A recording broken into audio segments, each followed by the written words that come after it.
Welcome to the City Club of Eugene's July 10th, 2020 program, BEST, Relationships and Creative Problem Solving. This is the 38th program for our 2019-20 programming year. My name is Scott Coltrane and I'm the City Club President.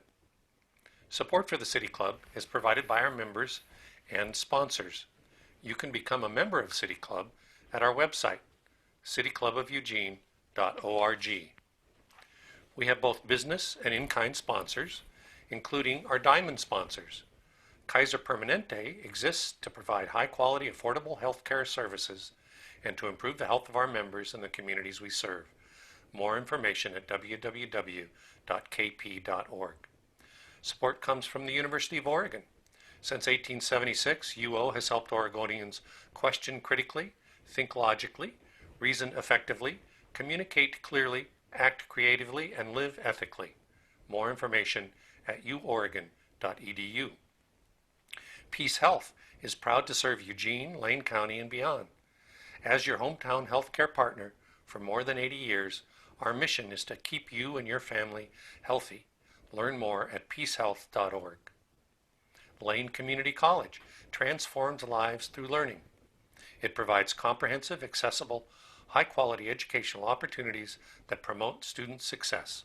For more information, visit lanecc.edu. We would also like to acknowledge the generous support from the City of Eugene and from Lane County. On to today's program. Forging new cooperative relationships and fostering creative problem solving are central to City Club's mission. The BEST after-school program is one of Eugene's premier examples of meeting challenges by forging new cooperative relationships. And the coronavirus provided opportunities for even more than the usual amount of creative problem solving. 15 local institutions partner with Eugene 4J School District to offer after-school enrichment to students who need it most. The institutions include Kids Sports, the University of Oregon, the Eugene Symphony, the Dance Factory, the School Garden Project, Little Hands Can, Peace Jam, Gannis, Junior Achievement, the Eugene Springfield Youth Orchestra. The North Eugene Robotics Division connected Lane County, Looking Glass, the OSU Extension, the City of Eugene, and the Eugene Family YMCA. In this program, we will hear from 5 of these community partners who help schools achieve their core mission, academic excellence, while sustaining each institution's individual mission. I would like to thank Mary Layton, former City Club President, for coordinating today's program. Coordinator Mary Layton will introduce the program. Then you'll hear from Molly Lajoie, BEST Program Director, Holly Spencer, Executive Director of the Eugene Springfield Youth Orchestras, Mindy Bell, Executive Director of the School Garden Project, Kathy Visdahl, Education and Community Engagement Director of the Eugene Symphony Association, Holly Kriz Anderson, Vice President of the Eugene Family YMCA, and Ethan Wing, Recreation Section Manager of the City of Eugene. Mary, we'll begin with you. Today, we're going to hear how the BEST program at Eugene School District 4J operates and what it achieves. It's a good story about work well done. Under ordinary conditions, after-school programs are of special interest mostly to parents of school-age children. However, for those of us without kids in school, this after-school story also illustrates 3 ideas that apply in many settings: collective impact, evidence-based practice, and skill in pivoting. Collective impact is a powerful collaborative model with 5 defining conditions. First, the collaborators have a common agenda. In BEST, 15 community partners collaborate over activities in the space where their missions overlap, and they have a shared agenda for these activities. Second, the collaborators agree on how success is measured. BEST partners agree on the central importance of student learning and school attendance. They know that they've done well when students' achievement scores and attendance rates go up.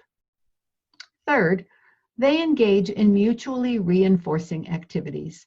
Partners organize the content and sequence of their work so that it reinforces the content of other activities. The garden work feeds into science lessons. Music lessons feed into the symphony experiences. Each part of the program nurtures interest and skill in the other parts.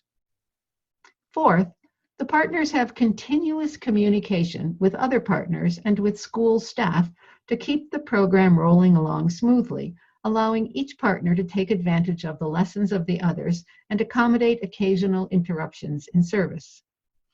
Finally, they have backbone support, a staff dedicated to the initiative. A special office in the school district coordinates all of the offerings, maintains the collective focus, resolves technical issues, and reports outcomes to stakeholders. Karen Knutson, one of the City Club's Turtle Award winners, speaks of the work of Better Housing Together as a collective impact project. We have begun to think of public safety as work best done collectively and not assigned solely to the police department. It's an area on which we mostly agree on the component parts and could probably find a fairly obvious way to measure. What would a collective impact project focused on public safety look like if we put our heads together? For BEST, we can learn what this kind of very focused working together can accomplish. Evidence-based practice simply means using the wisdom of others who have learned from experience to design your own program. In a previous life, one of my assignments was evaluating after-school programs. In national studies, we found that effective programs have several essential components. BEST has all of them. Kids are engaged in learning. Because of the homework help component, they come to school better prepared for lessons. Because of the relationships and cool activities, they stay for the after-school program because they love it. They get enrichment, not just the basics, but the stuff that helps kids to flourish: music, art, gardening, games, and lots of food. And they meet people and have experiences that open up their dreams of future life, developing the confidence to attempt new things and more ideas about work in the adult world. What has been impressive to me as a longtime member of the BEST Advisory Board is how the partners have produced a stable, productive, rewarding experience for students, despite variations that would daunt most of us. The federal funding comes and goes. The local resources ebb and flow according to sometimes unpredictable changes in the economy. New organizations emerge and step up to help. Long-standing partners tune up their acts and offer ever better support. But for 19 years, the leaders of BEST have been assembling scattered resources, weaving them into coherent programs that vary by school, and providing evidence of excellent outcomes year after year. The project we will learn about targets mostly the kids who most need help, but we all know that children from very many other families would find this opportunity irresistible if it were open to all. And for those whose interests lie not in school, but in the world of work, research tells us that 3/4 of the parents whose kids are in good school, after-school programs report more productivity at their own jobs. Finally, you're going to hear about some seriously talented pivoting. Every one of the BEST partners built their activities around face-to-face encounters with kids. But dance and basketball are not online activities. How do you garden without actual dirt? Most of the speakers will talk about very creative problem solving, the kind that kept us all going when our world closed down. It was hearing the BEST partners speak of these changes that made me want to share their news with you. Holly Spencer has seen the Eugene Springfield Youth Orchestras through many challenging times. Wait until you hear how they continued to help kids learn strings even without in-person lessons. Those of us who belong to Eugene Symphony Association should be proud of how nimbly this group responded. Normally, the hands-on part of the symphony program doesn't start until spring, when kids begin to get ready to play along right up there on the stage with the professional musicians. This year, that couldn't happen. But Katie Visdahl will tell you what they did instead. Mindy Bell's team in the school garden project learned how to lead gardening activities on 3 different digital platforms to reach kids in all the schools where they have gardens. Holly Chris Anderson at the Y already had her hands full managing operations, including the team that served in best schools. When the pandemic hit, she had to figure out how to do all that and add all the in-person programs needed for the children of essential workers who could no longer be covered by the regular programs. And every bit of the work had to be done while following the guidelines to limit contagion. Ethan Wing will tell a different story. In a collective impact effort, most partners have different core missions, and those missions get first priority in emergencies. Normally, city recreation workers form a key part of the best staff at several schools, extending the work they do in parks and rec centers. But city services expanded quite substantially this spring, and all hands were required to be on deck to serve that primary mission. Ethan will explain what his staff in the recreation service area used to do it best and how their pivot took them back to essential city services. Now you'll hear from Molly Lajoie. She has been Eugene 4J's best after-school program for 5 years and has also worked in Springfield and Bethel. Among the many roles she has played in her 25 years in education are speech and language pathologist and school principal. She also served as the executive director of the Eugene Education Foundation. Molly will explain how the BEST program normally operates and, after schools closed this spring, how they continued to meet the academic and social emotional learning needs of students in 5 schools. Molly? Thank you, Mary, and the City Club of Eugene for this opportunity to talk about a high-quality program in Eugene School District 4J. First, I will talk a bit about the history of the BEST after-school program, how the program typically operated prior to COVID-19, and how we were able to pivot when school moved to an online format. The BEST after-school program is a high-quality after-school program that supports the academic achievement of our most at-risk youth. We are not childcare, but an extension of the school day. BEST is a unique partnership between schools, community nonprofit organizations, and public agencies. BEST provides a safe environment, evidence-based academic intervention, and activities in the arts, science, recreation, and fitness. We have done this in Eugene School District 4J for over 19 years. Results from multiple years of assessments show that BEST students have significantly higher rates of growth in reading and math than their non-BEST peers at the same school.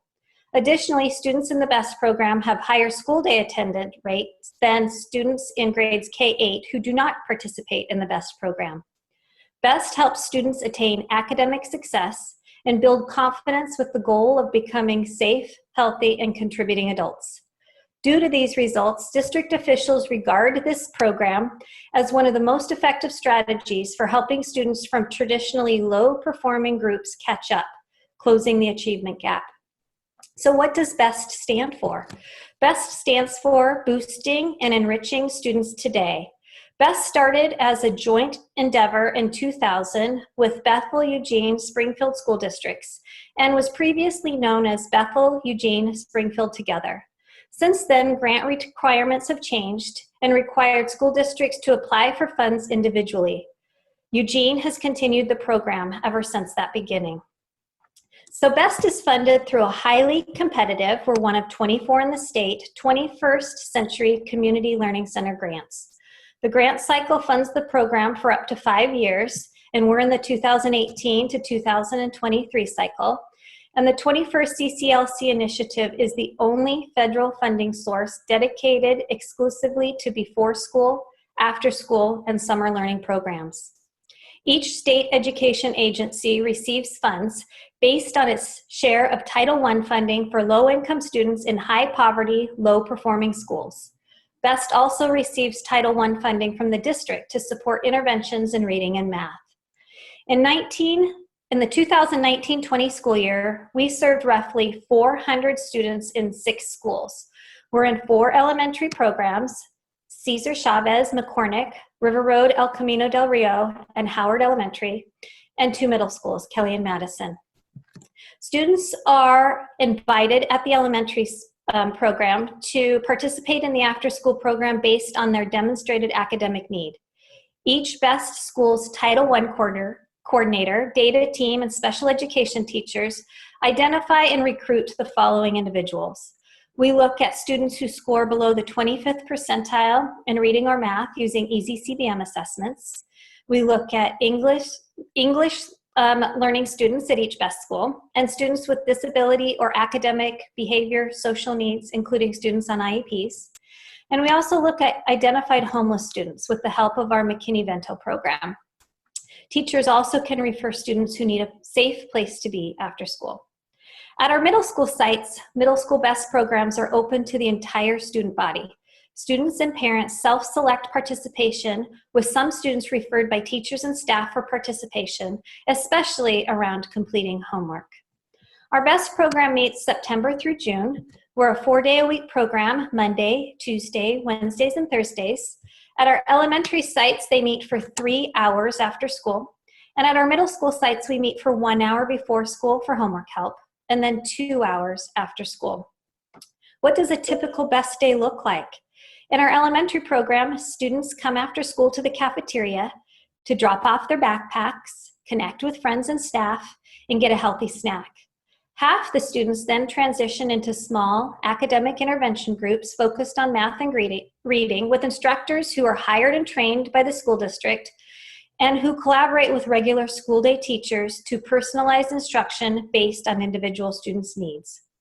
The other half transition into enrichment classes, led by community partners who bring their special expertise and inspiration.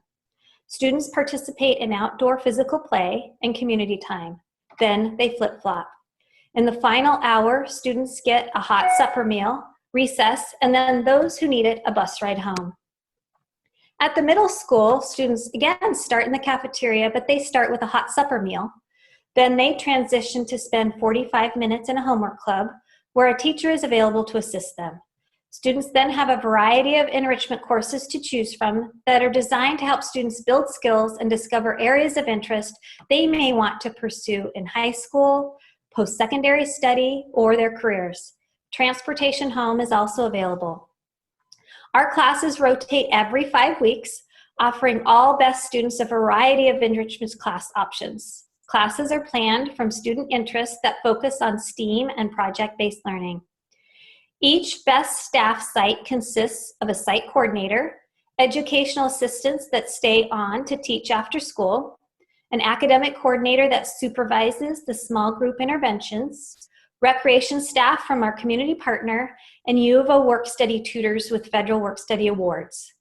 Many of our tutors stay in our program through all 4 years of college, and some even change their majors into education after their work experience in our program. We had one young man that started out attending one of our best programs when he himself was a student in elementary and middle school. He came to work in our program as a U of O work-study tutor, and after graduation from college, he then worked as an EA in our program and is now a teacher at one of our high schools. He shared the importance of this program with him in helping his achievement, how his family was not able to help with homework, but he knew that he had a safe place for help after school. He often shared this story with his students as a mentor and a role model to motivate them to work hard. BEST is supported by numerous community partnerships that offer students exposure to content experts and mentorship relationships. BEST currently has over 20 community partners that provide high-quality services to our students. We rely on the program's strong existing network of community partners and seek new partners who are committed to the goal of elevating our city's overall well-being through services that support our most at-risk children. So how did the BEST program change with COVID-19? Well, during the last few months of this school year, the 2020 pandemic shuttered schools and we all shifted and adapted to online learning. Despite the many school closure challenges, we as a district and as a program rallied to support students and their learning. Once students navigated learning with their electronic devices and developed a routine with their teachers, BEST came in to provide additional support with additional out-of-school time activities and resources. We listened to schools and provided phone calls to reach out to students not engaged in their online learning. BEST staff helped to problem solve technology and access issues. Our staff was engaged in their own professional learning, were collaborative, and stepped up with creative suggestions to inspire and interact with students. We missed seeing our students in person, and we were worried about those that were not interacting with digital learning. The new digital learning module BEST created provided more open-ended opportunities for the BEST After School program. The BEST After School District Distance Learning module included 3 forms of educational learning opportunities.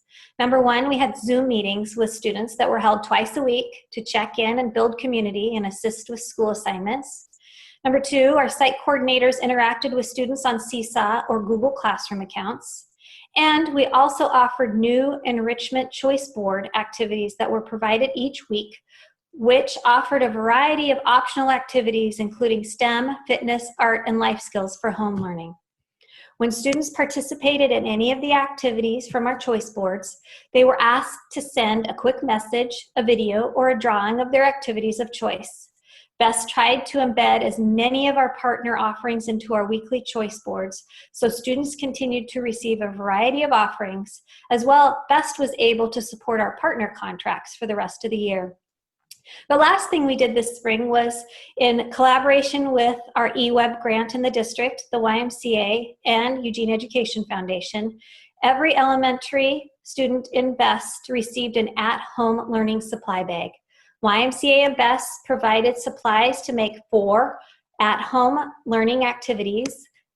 And then eWeb provided a drawstring bag, which included a hand lens, ruler, bug jar, do-it-yourself birdhouse, watercolor, paint trays, all sorts of art supplies. BEST provided notebooks, pencils, crayons, colored pencils, sidewalk chalk, jump rope, scissors, and food coloring. And EEF supplied a book for each student. These supply bags provided at-home learning activities that can be performed well into the fall, while supporting our students while they continue some sort of form of online learning. BEST program staff performed car parades to distribute their supplies and checked in with students. At Kelly Middle School this spring, staff engaged students in Zoom meetings with cooking sessions. Recipes were selected with common ingredients that could be found at home, posted the day before, and invited students to make the recipes together in a live meeting. They had great participation. Some of the students that were the most difficult to engage in person were the most engaged and most regular attendees in our virtual sessions. At the end of the session this spring, we made a Kelly BEST cookbook comprised of recipes shared during the cooking sessions and shared by students, families, and staff. These cookbooks were delivered to BEST students in a farewell "We Miss You" car parade with staff from the BEST program and school staff. Now you'll hear from Holly Spencer, the Executive Director of the Eugene Springfield Youth Orchestras, a group that has provided music for City Club special events on several occasions. A clarinet performance major in college, Holly has 25 years of experience in nonprofit management. She has associated with ESYO since her own kids were part of the youth orchestras. Eugene Springfield Youth Orchestra has been a partner in BEST for over 8 years. Hi, I'm Holly Spencer, Executive Director of Eugene Springfield Youth Orchestras. Our mission is to provide opportunities for youth to experience, appreciate, and perform orchestral music. And for many young children, that begins with our String Academy program. 25 years ago, we created a partnership with the 4J School District when they were no longer able to offer beginning strings to elementary students. We then joined with the BEST after-school enrichment program to give even more children the chance to learn violin, viola, cello, or bass. ESYO is the only organization that provides affordable, accessible weekly strings classes to a growing number of future musicians. This year, reaching 135 students in 7 different schools. Our scholarship program allows any family to participate, and thanks to the BEST program, the classes are free at River Road, El Camino del Rio, Howard, and McCornack. We distribute materials in both English and Spanish, and because these classes take place on-site, parents don't have to worry about transportation. And we provide the instruments.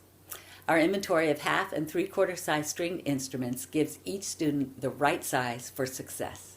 The rental fee for BEST program students is just $60 for the whole year, but we have scholarships for those that need one. We work with the principals, music teachers, and the BEST coordinators at each school to arrange classes for 4th and 5th graders, and this year we invited 3rd graders for the first time. We start with music fundamentals and parts of the instrument, and then comes Instrument Handout Day. Many of our teachers say it's their favorite day of the year, and I have been there many times on that day. It's truly a wonderful sight when they first open their cases. They can't believe they could ever learn to play such a complicated-looking instrument. Yet after just a few months, they are ready for their first concert, and by the end of the year, they've learned over 100 songs, and their confidence and pride come shining through as they perform with all of the other classes in one big orchestra. But this spring, we were faced, like everyone else, with the coronavirus pandemic. With schools closed, we needed to switch to online strings instruction for our students. They all still had their instruments and their books at home, and we reached out to families to assure them that String Academy would continue. We met as a team and created a plan to send weekly lessons by email and accompany them with video lessons produced by the teachers and shared through our YouTube channel. And we had some unanticipated benefits to this system. We realized students could not only stay connected with their own teacher, but could watch the other teachers too, each with their own engaging style. They also created tuning videos, which is an important skill for playing at home. Another benefit was that parents could learn along with them while watching how their child progresses. And we asked students if they'd like to share their own video to put on YouTube, which helped inspire others. Along with the lessons, we created a special String Academy folder with our own modifications of fun songs like Star Wars, Pink Panther, and Harry Potter. We extended how long students could keep their instruments so that they could go back and practice parts of the lessons and play songs along with their teacher. And we reduced the cost of renting an instrument for the summer so to encourage students to keep on playing. Finally, knowing we couldn't have a formal concert, we still wanted to end the season on a positive note and celebrate all they had accomplished. So we arranged virtual concerts over Zoom for each class and invited parents to join us. Students played their favorite song or shared what they liked about the classes or the videos. Many students were very excited to join in, and it was good for them to see their String Academy classmates again. As we all know, playing music can be a welcome relief from anxiety and stress, and we hope this helped families cope during this upsetting time. For next year, regardless of the situation, we're prepared to conduct a program that combines in-person classes whenever possible with smaller groups if necessary, and a full library of videos covering every lesson. In fact, we're excited about the possibility of reaching even more children this way, and we'll work with the BEST program to offer this to families in other BEST schools. We gave all the students a chance to take strings next year again if they would like, or if they feel ready to move on, we have a second-year ensemble as the next step in both the North and South regions of town. ESYO's String Academy puts instruments into the hands of children who are eager to play, but may not otherwise have the chance. Learning a musical instrument provides a wealth of benefits to a child's development, and we offer greater accessibility for families throughout the community, giving a diverse population the opportunity to take part in this valuable experience. I want to thank City Club for presenting this program, the 4J School District, the staff of the schools we work with, and Molly Lajoie and all of the BEST staff for allowing us to start so many children on a path toward the joy of making music in this special way. Thank you. Next, you'll hear from Mindy Bell. Mindy has been the executive director of the School Garden Project since 2018. Her background is in business financial management, but she followed her passion for the natural world into nonprofit work. Now she helps schools develop gardens where students grow food to eat and learn standards-based science. Recording. Hi, thank you so much for the lovely introduction and the opportunity to speak regarding School Garden Project of Lane County and our partnership with the 4J Best After School program. School Garden Project of Lane County began as a small grassroots organization in 2001, where we partnered with 2 local elementary schools to assist them in developing their on-site school gardens. Over the past 19 years, we've increased our partnerships to include 24 elementary and middle schools located throughout the 4J, Bethel, Springfield, and Junction City school districts. Last year, School Garden Project of Lane County served 1,388 children with our Science in the Garden programming. Our garden educators start each one of our lessons in the traditional classroom, and that's where we teach a science concept for the day. All of our curriculum meets next generation science standards. After our garden educator completes the science portion of our lesson, the children join our garden educator and our team of valuable volunteers out in their own school garden. When we get out to the garden, large classrooms suddenly are transformed into what we call small learning communities. Each one of our volunteers leads a team of anywhere from 5 to 10 students through our activity stations. Our activity stations include things such as how to use garden tools properly, how to plant and tend the vegetables in our garden. And I can say that last year we had a 100% success rate with our students actually watering the plants and not watering their neighbors. And trust me, when you're working with a group of 30 second graders, that is a accomplishment in and of itself. Our program also encourages children to be inquisitive. We found in our small learning communities that children have the opportunity to ask an adult a question. In other words, maybe they might be intimidated in a larger group, but in a smaller group of 5 to 6 children, they can ask their questions and their questions can be heard. Last but not least, another important portion of our program is that we encourage children to expand their palates and to try new fruits and vegetables. So at every class, every child has the opportunity and the option to taste fresh from their own garden a new fresh fruit or vegetable. When we have our children taste, however, we do ask them to approach it from the aspect of being a young scientist. In other words, if they taste something that they don't like, it's not okay to just say, yuck. They need to tell us what they don't like about that fruit or vegetable. Is it the texture? Is it too spicy? What specifically was it that they didn't care for with that particular item? Our program encourages children to go outdoors, to explore nature, to learn about gardening and where their food comes from, to also learn about science in a fun, hands-on way. However, due to the COVID-19 pandemic, School Garden Project of Lane County, like so many of us, has had to adapt. Upon the announcement of our partner school districts' school closures last spring, we sent all of our team members video equipment to assist them in developing videos that during their time that they are sheltering in place. And I will say that the team was amazing about going on this big adventure that I suggested. And over the last several months, we have some YouTube channels that are beginning to appear. So through all of our efforts, the School Garden Project of Lane County's YouTube channel was born. Currently, we have a library of 15 videos that cover everything and topics from how to garden with small children, how to start your own home garden, gardening tips on how to get your produce to produce more, art and science activities for children to do on their own while they're sheltering in place. And we have a brand new category. One of our team members has elementary school age children, and they asked if they could make a video for School Garden Project. And of course we said yes.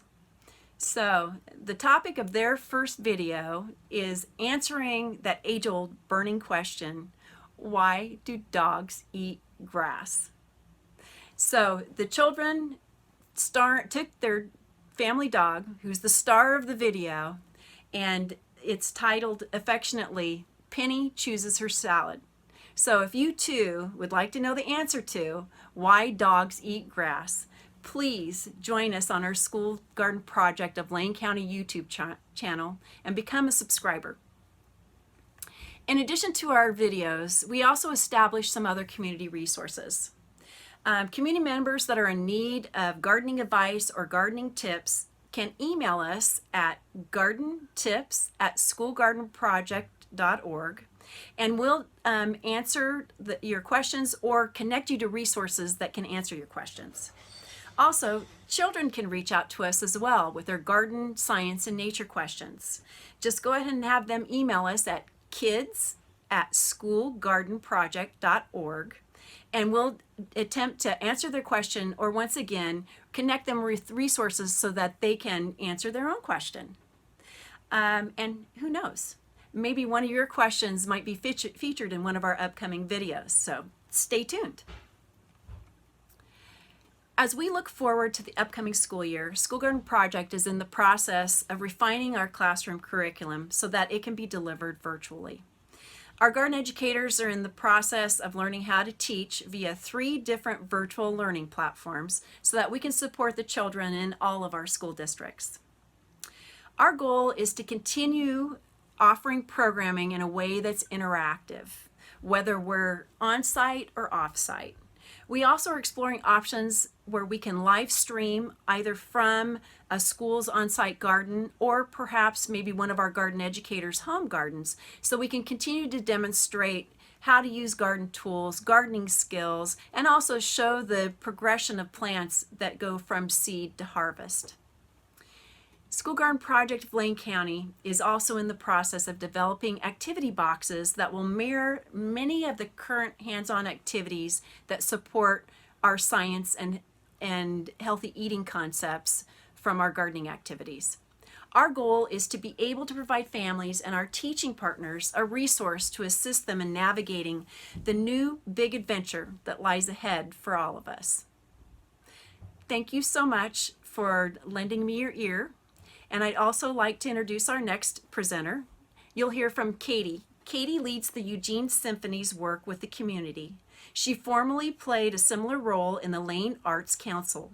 Her BA is in music history. Normally, the symphony's after-school activities don't start until spring, so the coronavirus posed a major challenge. Katie will explain the usual symphony program offered at Best and how the symphony met the challenge of school closures.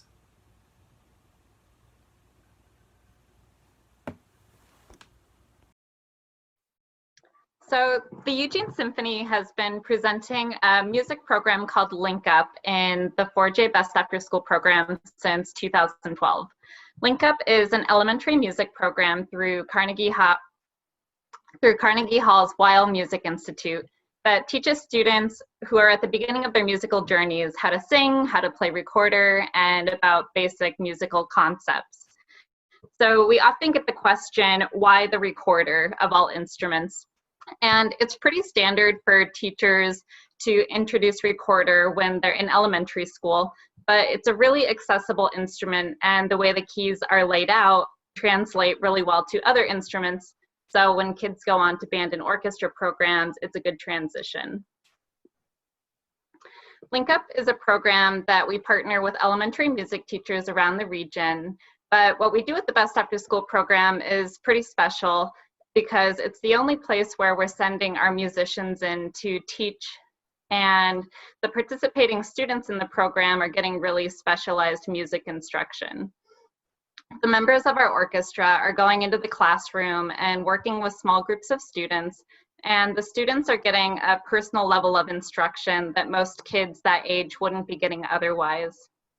So in the program, the kids are working for weeks. They're learning different pieces on recorder, they're singing, as well as learning some dance choreography, which I can tell you our musicians love teaching that. And at the culminating event for all of this hard work is that these students are getting to perform on stage with the Eugene Symphony at a youth concert. And our youth concert serves students from all over the region. And you can imagine the Holt Center Silva Concert Hall packed with what I lovingly call a sea of wiggling kids. And for many kids, it's the first time that they're ever seeing the Holt Center. It's the first time that they're ever seeing the symphony. And for many, it's the first time that they're ever leaving their hometown. So it's a pretty special experience.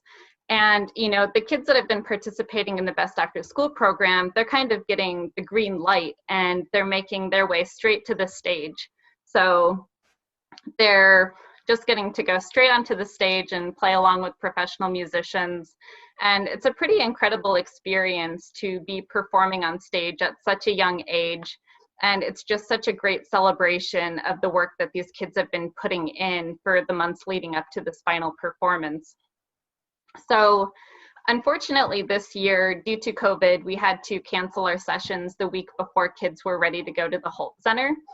And we were all really disappointed that we couldn't follow through with that aspect of the program, but we were really able to pivot. Our music director, Francesco Leche-Chong, really stepped up. You know, when we learned that schools had to stop meeting in person, you know, that doesn't mean that people don't need music in their lives. You know, we know that people still need to be able to engage with music and it enriches us. So Francesco really heard that call to action and he started creating a weekly music education video series, which we're calling Musical Mondays. And they premiere each Monday at 10 on the Symphony's Facebook page and YouTube channel. And they're short music videos that kids and family members can watch and play along with.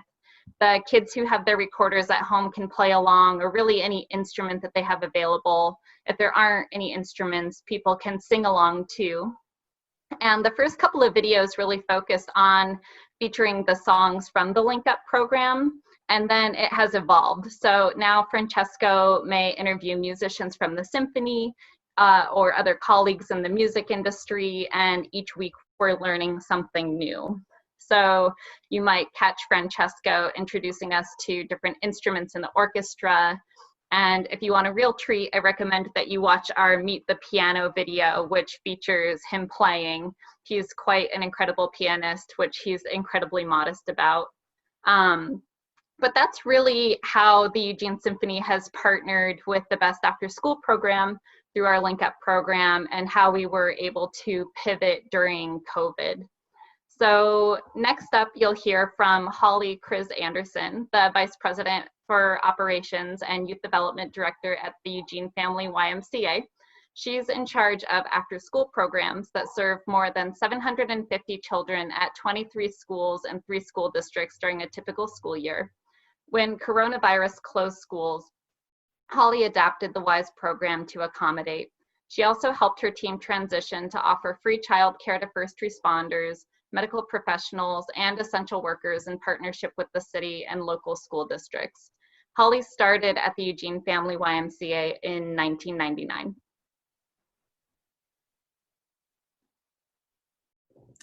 Good afternoon. I am honored to be among such an impressive group of community partners who have been working hard to engage our community's youth amid a global pandemic, a situation none of us have ever dealt with before. We are literally adapting and evolving at the same time as we continue to serve our community's youth.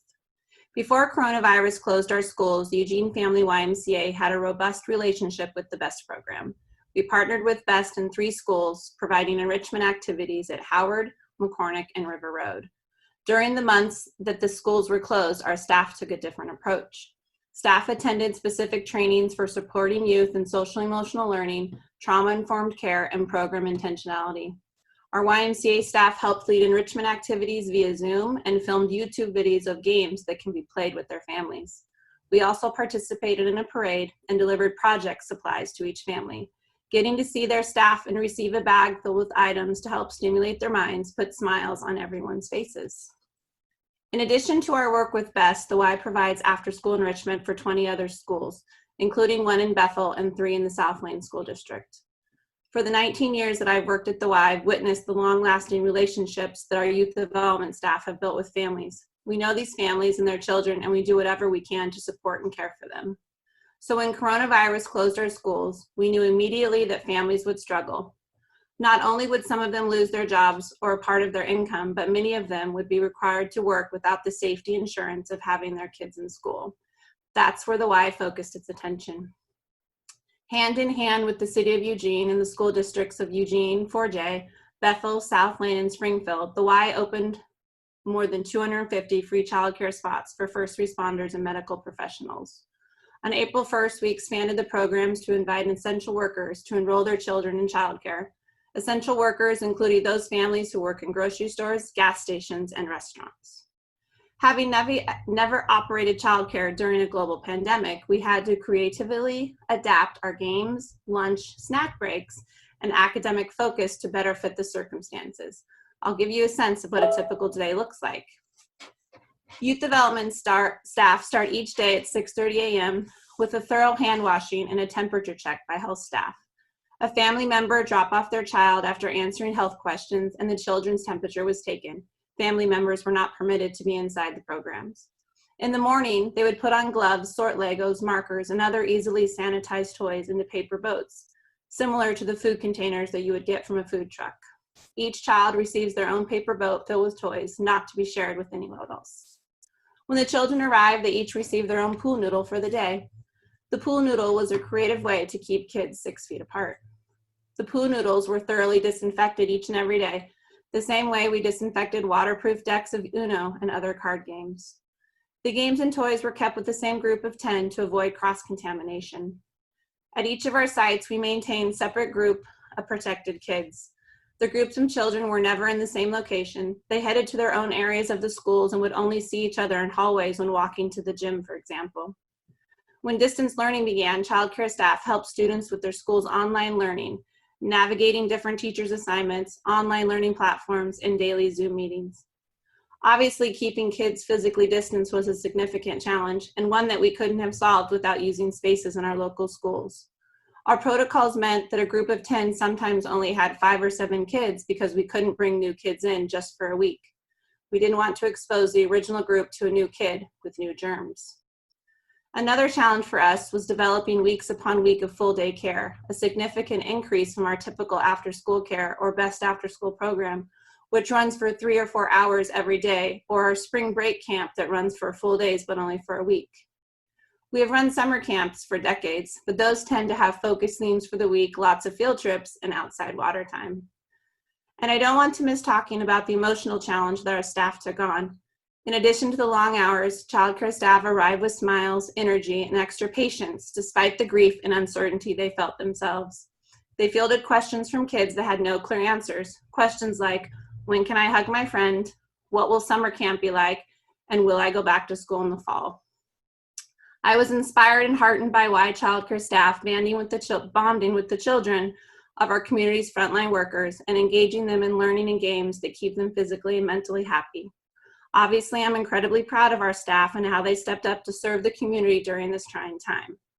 But it's a testament to the long-standing relationship we've had with the city, the school districts, and the families that allowed us to be a part of the solution to the coronavirus childcare crisis.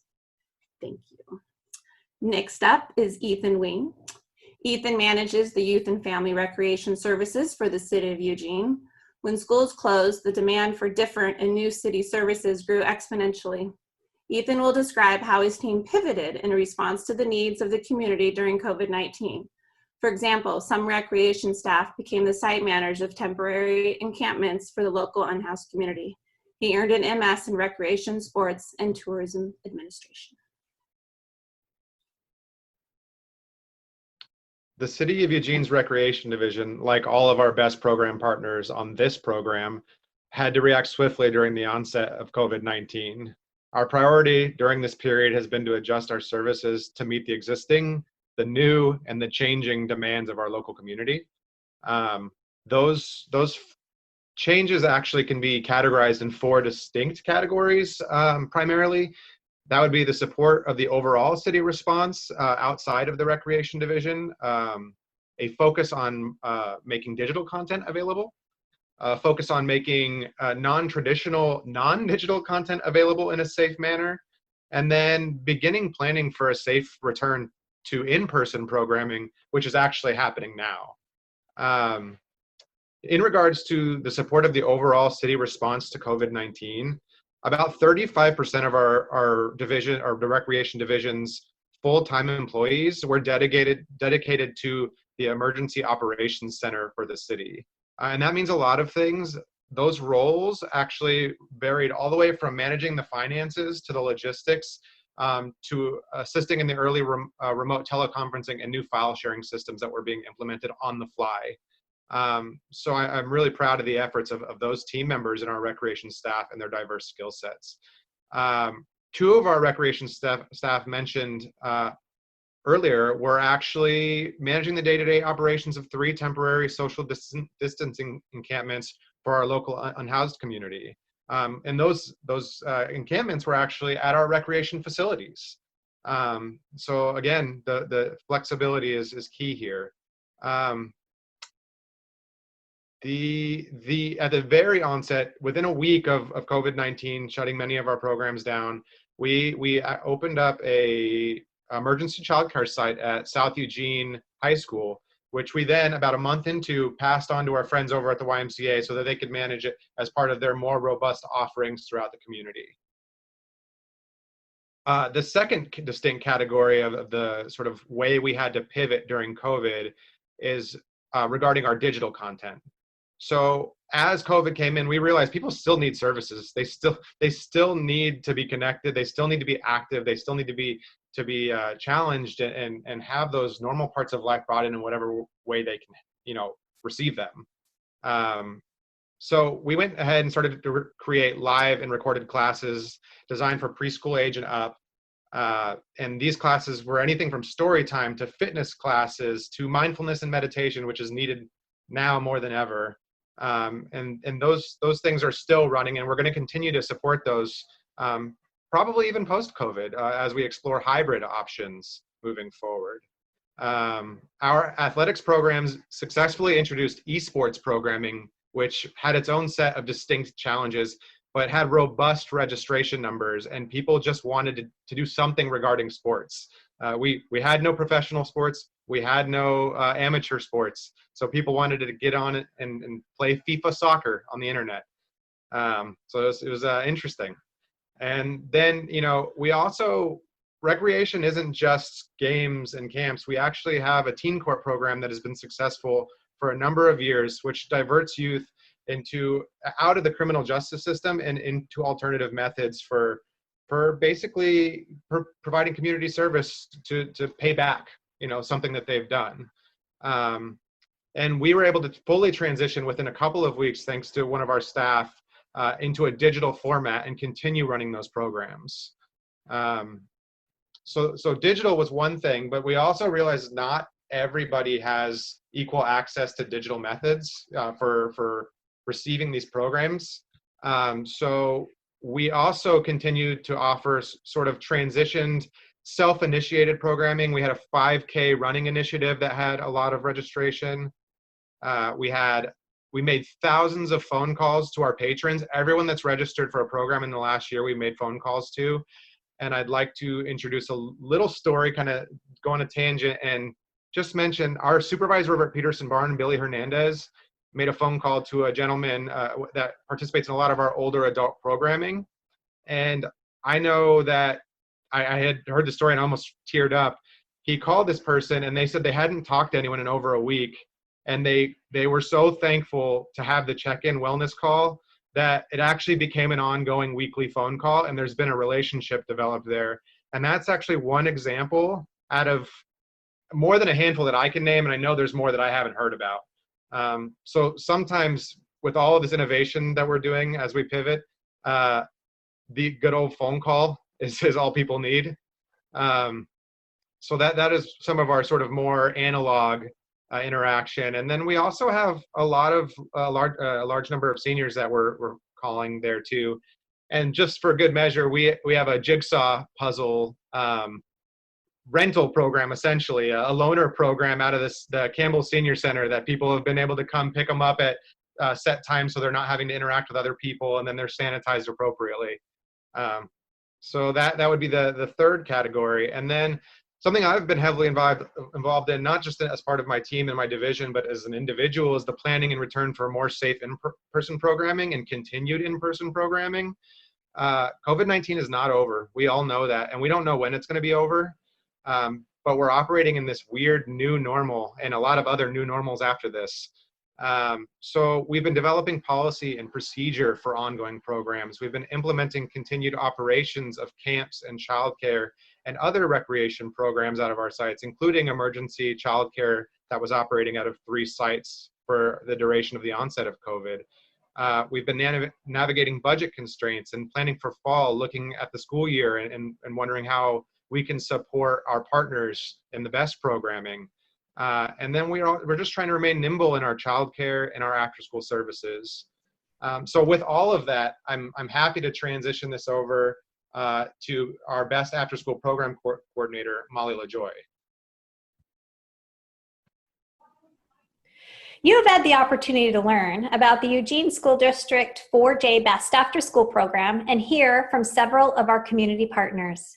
You have learned that the Best After School program is an example of collective impact to support the most at-risk youth in 6 of our highest need schools. You have learned that in ordinary times, BEST measures and shows increased student achievement and attendance, nurtures skill building in STEAM, physical fitness, and social emotional learning. Students' confidence and engagement in learning increases with participation in the Best After School program.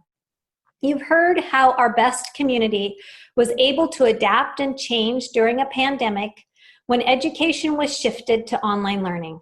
Learning continued, engagement continued, relationships and inspiration continued. We received the following message from a parent this past June. Dear staff, thank you so much for being a highlight to our daughter's digital homeschooling experience this spring. She talks more about making trolls, playing bingo, and connecting with you with so much gratitude. We so appreciate that you take the time to comment on her work. That means a lot to her because she works so hard, and it makes her feel good to know that her teachers recognize that. Also, thank you so much for bringing the goodie bag to our apartment. I was surprised, and my daughter was thrilled. Thank you so much for all of your support. So now, what does BEST look like for next year? No one knows exactly what schools will look like next year. The Oregon Department of Education has put out guidance for next year. Ready Schools, Safe Learners, Guidance for School Year 2020-21. We do know that we will follow and be a part of the planning for schools with Eugene School District 4J for next year. For our students who participate in in-person learning, we will have in-person after-school programming to support and augment that learning. For students in distance learning, I forecast a similar format to how we were able to pivot this spring. We learned a lot. We have gathered feedback on what worked and how we can improve. We are all in this together, and our students will continue to benefit with all of these unique and enriching opportunities to engage at-risk youth in our schools. Thank you so much for taking the time to listen about the Best After School program. This has been our July 10th program, BEST, Relationships and Creative Problem Solving. Before we proceed, I'd like to recognize some gold sponsors. Homes for Good, Gatos, Churnside, and Balthrop, PC, Evans, Elder, Brown, and Subert, and our Sapphire sponsor, Summit Bank. Support for the City Club comes from Summit Bank, your local community bank. An independent community bank headquartered in Eugene, Summit Bank serves businesses and professionals in Eugene, Springfield, and Central Oregon communities. For more information, visit sbko.bank. It is our expectation to have the taped conversations available by Fridays at noon. We want to thank you all for supporting us during this difficult time. Before we thank our speakers today, there are a few quick announcements. Thank you to our in-kind sponsors, KRVM 91.9 Radio, PAC Info and Simplified Computing LLC, Dotson's Photography, and Network Charter School. And a special thank you to public radio station KLCC 89.7 for airing City Club programs on Mondays at 7 p.m. And thank you to Community Television of Lane County Cable Channel 29 for televising recent City Club programs. Next week, we will ask, should the citizens choose their legislators or the legislators choose their citizens? Every 10 years, after the results of the U.S. Census have been tallied, the boundaries of congressional, state, and local districts and wards must be redrawn to try to achieve the goal of one person, one vote. This process is more complicated than first meets the eye. Does the result seem to be unbiased? Can politics be taken out of the process? Please join us to hear about this on July 17th. More details and information about future programs can be found online at the City Club's website, cityclubofueugene.org. Now, I would like to thank today's speakers for a great program. Molly Lajoie from Eugene School District 4J Best Coordinator, Holly Spencer, Executive Director, Eugene Springfield Youth Orchestra, Mindy Bell, Executive Director, School Garden Project of Lane County, Katie Visdahl, Education and Community Engagement Director, Eugene Symphony, Holly Kreese Anderson, VP of Operations for the Eugene Family YMCA, and Ethan Wing, Recreation Section Manager for the City of Eugene. Thank you all for your insightful contributions. This concludes today's program. Be well and stay safe.